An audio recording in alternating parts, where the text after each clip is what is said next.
Ruia College of the University of Mumbai, which was established in 1937, is one of the top academic institutions in India. Today, Ruia College principal, Dr. Anushree Lakur, invited Savorno to give a lecture in physics and computer science. This year, the University of Ghana Distance Learning School admitted over 2,900 fresh students to offer various courses. Out of the number is the youngest boy, Vimens Bamfo, who is just 12 years old. With him not receiving classroom education for the past 3 years, many are concerned. This is 2021, this is July, and people are still going around with this outdated, old-fashioned, misguided philosophy that they should measure the achievement of a human being, right? That's when I talk about the human beings, I'm talking about the young human beings, the children, by their age. So children are not poultry chickens. Children are not animals, that have to be moved from stage to stage in their lives according to their ages in groups, And I've talked about it in my book, in my white paper that I wrote that I sent to the Ministry of Education, the one that got me invited to speak with that got minuted on by the permanent secretary. I said, the fact that the child is of a certain age does not mean the child needs to move to a certain level of academic learning in the school system. Each child will be ready for different levels of learning depending on his or her style of learning. So you might find, and this is confirmed by experts in the field of education. I remember reading in Robert Kiyosaki's book, Rich Kid, Smart Kid, that there was this Dr. Bruno Bethlehem. I can't forget it because it was something that really resonated. It just jumped out at me from the book. Dr. Bruno Bethlehem, according to Kiyosaki, revealed that his work, he had found out that sometimes a child could be up to 12 years in age and not be ready to read, while another child will be 6 years in age or even younger and be reading at the level of an adult. So children come with unique abilities, just like all other human beings. I mean, some people will come, literally they are like ready-made at birth, literally. That's the way I believe Chinua Achebe described Chimamanda Adichie in terms of her writing ability.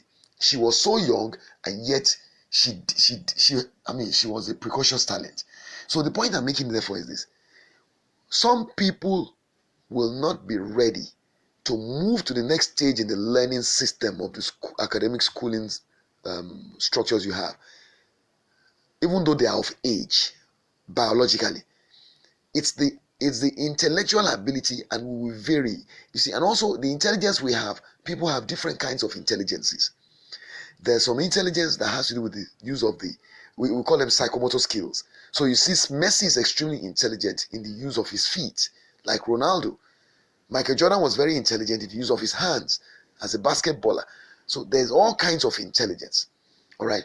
There's intelligence in the use of the mind, not necessarily academically now, just in terms of critical thinking. Some people are academically gifted. That's a different thing.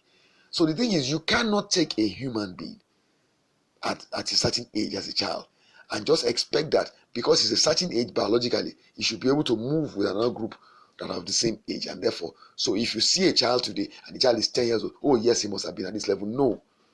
That was what was perpetuated as the myth that was perpetuated in the early industrial age, all right, where they wanted to get as many people as possible to feed the factories with manpower. And they wanted people to really just follow instructions. They didn't want thinking.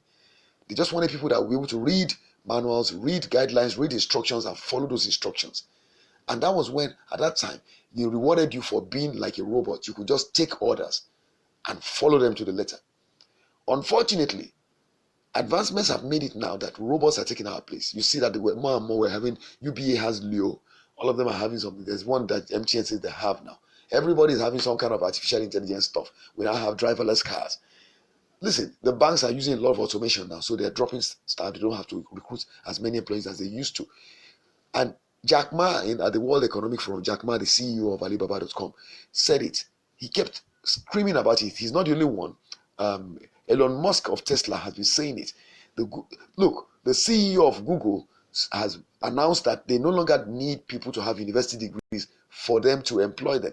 There are many companies in Silicon Valley that are saying the same thing. The university degree is dying, probably literally dead already. It's no longer relevant. And I just saw Reno Mokri, the Nigerian guy. He has just posted yet another very, very powerful and potent, I'll just call it a set of 2 paragraphs, in which he said the same thing he's been screaming for some months now that I noticed. And I've been telling people to listen to this guy.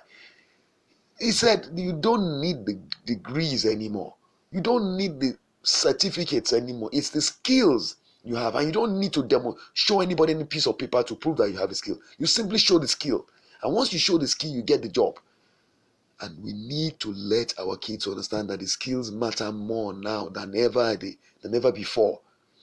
But what is happening is that we are telling our children that the old order still remains, and we're pushing these kids into the same system, pushing them to the same outdated schooling system, a schooling system that requires them to memorize facts when we are in a world now that artificial intelligence makes it unnecessary. There is no exam anybody wants to take. There's no subject anybody wants to teach you that you cannot go onto Google for and get answers to. That's the truth. In fact, you will find out that you can be more current than your lecturer in university just by keeping Google on your phone and your finger and you just do a search. You can get more detailed information, more varied information, greater insights into literally any subject, including brain surgery, using the internet compared to anything that your lecturer wants to tell you in class, especially when you're in Africa. So the point is, you as a parent owe your child a duty to help him or her understand that the world she is growing up or he is growing up in is completely different from the one you knew as a child. So the things that are emphasized for a person to learn at that age have to be different. And one of the most important things you must emphasize for that child to do is to understand that the most critical advantage he or she needs to develop is in the area of skills acquisition.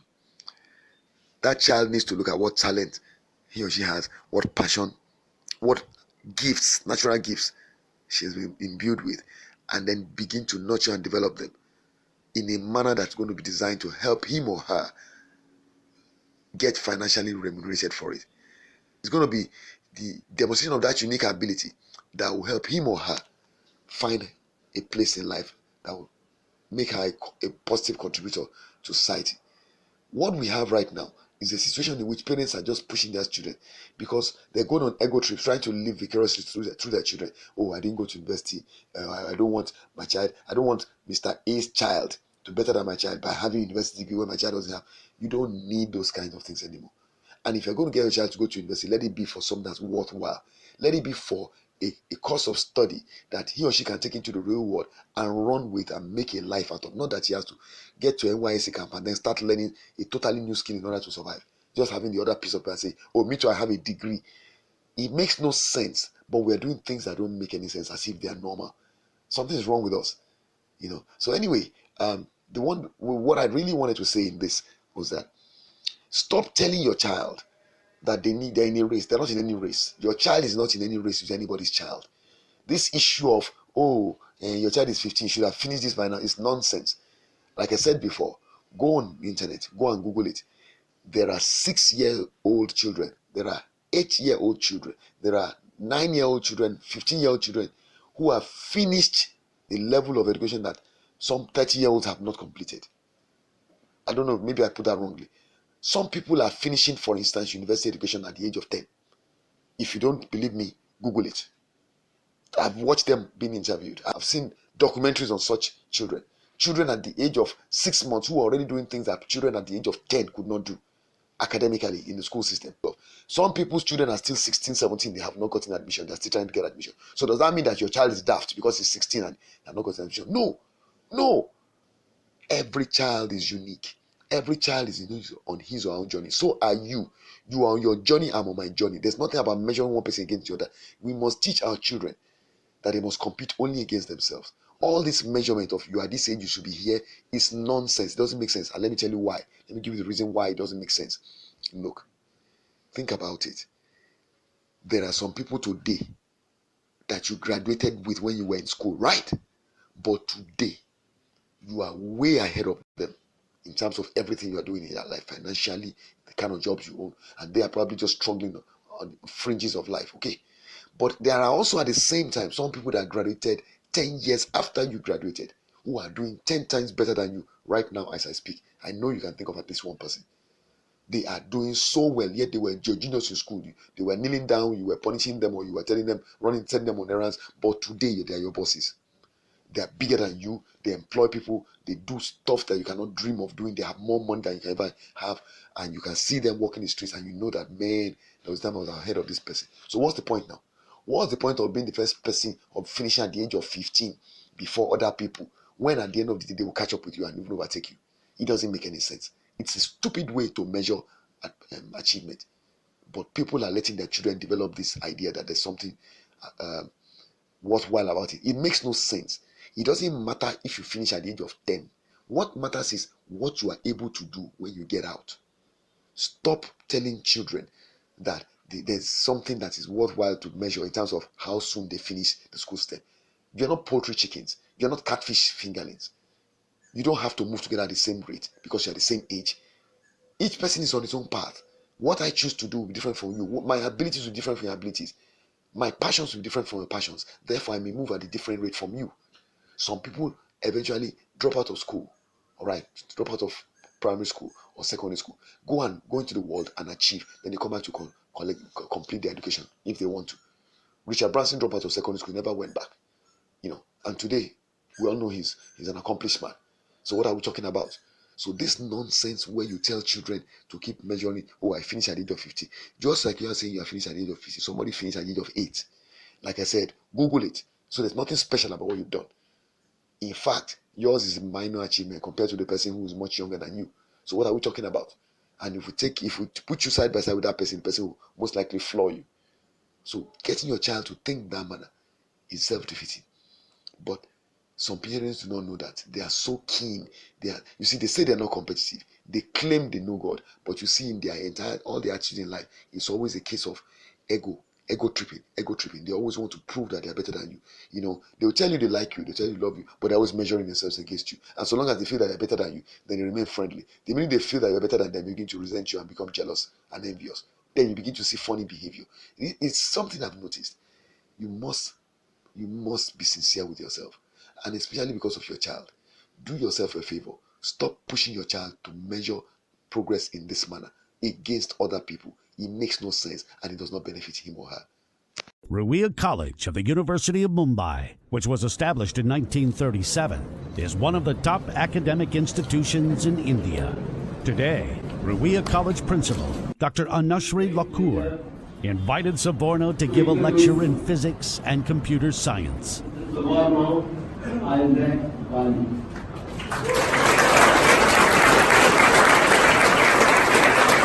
Good afternoon, students, and welcome to my physics class. Before I start, I want to thank Dr. Lakur for the Chancellor Award, Dr. Hate for the kind introduction. I'm very overwhelmed to be here at Ruia College of University of Mumbai. I just arrived here at your campus from the University of Pune. At the end of the lecture, I will fly to Delhi to meet with Nobel laureate Kailash Satyarthi. So I have a little tight schedule, but I'm sure that I will still be able to inspire you to fall in love with physics. In this class, I want 2 things from you. 1, everyone needs to ask me at least 1 question. This year, the University of Ghana Distance Learning School admitted over 2,900 fresh students to offer various courses. Out of the number is the youngest boy, Vimens Bamfo, who is just 12 years old. With him not receiving classroom education for the past 3 years, many are concerned if he could meet the university's standard. His age in the university is a big deal because in Ghana, the least age for tertiary education is mostly 18, taking into account the cycle of the country's education system. But with the advancement of the world, very young people are changing the narrative. Same can be said in the case of this 12-year-old boy who has gained admission to pursue tertiary education. Vimens Bamfo has been offered a course in public administration. At his age, many would have expected to see him at most in the senior high school, but that is not the case. In a family of 3, Vimens is the second child to benefit from his father's home tuition. Vimens was withdrawn from school after lower primary education at the Mauli International School at Akemoda in the Eastern region. This means he did not go through upper primary, junior high school and senior high school system. He however wrote the private WASSCE and passed. His father, Robert Bamfo, says he decided to homeschool his children due to financial constraints, a decision he says was very tough. What I teach first is dictionary skills, that the child should be able to pronounce every word without me nor any other person. Where there is difficulty, the child must resort to the dictionary. There are phonetic symbols, so we do the phonetic skills, and then once that is done, for vocabulary development, I teach Latin. I teach Latin for vocabulary development. In the sciences, I don't give notes. What we do is textbook centered. If the child doesn't understand what he's reading, we do reading skills development. How do I understand what I read? I have books on that. I use that to let them appreciate how to paraphrase what you have read. At age 9, Vimens was committed to study hard as his father tutored him science-related subjects at home. Challenged in learning respective subjects at his age, Vimens survived the tough hurdle. My father taught me. He teach me the way or what I like. Use what I like to teach me. He combined the syllables. Use the Cambridge syllables, the WASSCE syllables.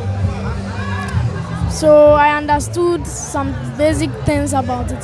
How the Americans would teach. It's interesting. The fact that one is 12 years old. He's getting into the university at the age of 12. And it's been celebrated because he's homeschooled. Then the other one is even younger. All right. But he's a professor already. So he's already left the university. And so is the one that is 12 years old now supposed to consider himself to be stupid or an idiot because somebody younger than him is already, in fact, is more or less his lecturer? Think about it. This guy is already a professor at an age younger than that of the 12-year-old. And he's going to different parts of the world to lecture adults that are twice as old as both of them. And here we are with this one who himself is just in the first year of undergraduate studies in this video. All right. Already well ahead of people that are sometimes, some of them twice as old as he was, okay, at this time. Because I saw this video, I think, for the first time, 2 years ago. So what I'm saying here in this sense is that each of us is on his own journey. Stop trying. It's not a matter of age. These two boys now, for instance, one, through the efforts of his father, it's not like he has unique or some kind of uncommon talent. He has been helped to achieve something that most other kids did not achieve by entering to university at such an early age. But the other one is just a genius, born a genius. And look at him manifesting in so many ways. Both children should be celebrated for what they have and supported to make the most of themselves, not made to feel inadequate because some other child of the same age is doing something better. Never compare the kids and make them understand that they don't need to compare themselves. Otherwise, you're going to lose them because they would lack self-esteem. They would lack. Every time you teach a child to measure himself or herself against another person to decide whether or not he or she is progressing, you make the child susceptible, vulnerable to feeling inferior, to feeling inadequate, to losing self-esteem. That's not healthy. Not for her or him or for you. Because it's going to affect the way the child will behave to other people, will relate to other people interpersonally, and ultimately in society. So we need to do better.